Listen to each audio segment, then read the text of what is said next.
Alam mo po, nag-abroad ka, matutunan mo kung paano maging madamot. Bakit? Kasi alam mo kung paano kitain yung pera sa abroad. Dito rin nagbabago ang ugali ng isang tao.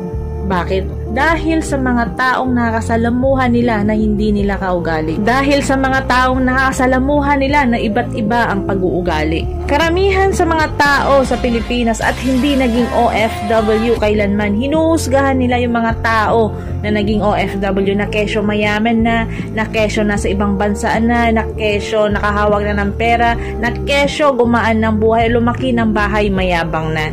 Hinuhusgahan nila agad kung ano yung nakikita nila sa'yo. Hindi nila alam yung buong dahilan at buong kwento kung bakit ka nagkaroon ng ganito. Sa ating mga Pilipino or yung ibang Pilipino, bakit kaya hindi na maalis yung ugali nilang panghusga at inggit? Yung tipong wala naman silang ambag sa buhay mo, wala naman silang naitulong sa'yo, wala naman silang nagawang maganda para sa'yo, pero sila pa yung number one na naninira sa'yo. Sa mga ganitong klaseng tao na wala namang ambag sa buhay mo, na wala namang naitulong sa'yo, na wala namang magandang nagawa para sa'yo, huwag mo silang pansinin. Kung ano yung magandang plano mo sa buhay mo, ipagpatuloy mo lang. Kasi kung magpapa-apekto ka, ikaw rin ang talo. May pangarap ka sa buhay mo, may gusto kang marating sa buhay mo, bakit ka magpapa-apekto sa mga sinasabi nila? Bakit ka magpapa-apekto sa mga ginagawa nila? Hindi naman masama yung masyado kang matulungin, o kaya yung masyado kang mapagbigay sa pamilya mo.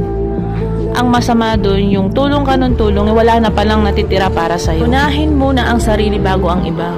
Kung yung mga linyahan nila na sinasabi nila na ang pera mo ay hindi mo madadala sa hukay, sinasabi yan ng mga taong walang pangarap. Sinasabi yan ng mga taong hindi pinaghahandaan ng kinabukasan. Real talk po tayo. Sa mundong ibabaw, kailangan ng pera. Pinanganak ka pa lang, kailangan ng pera.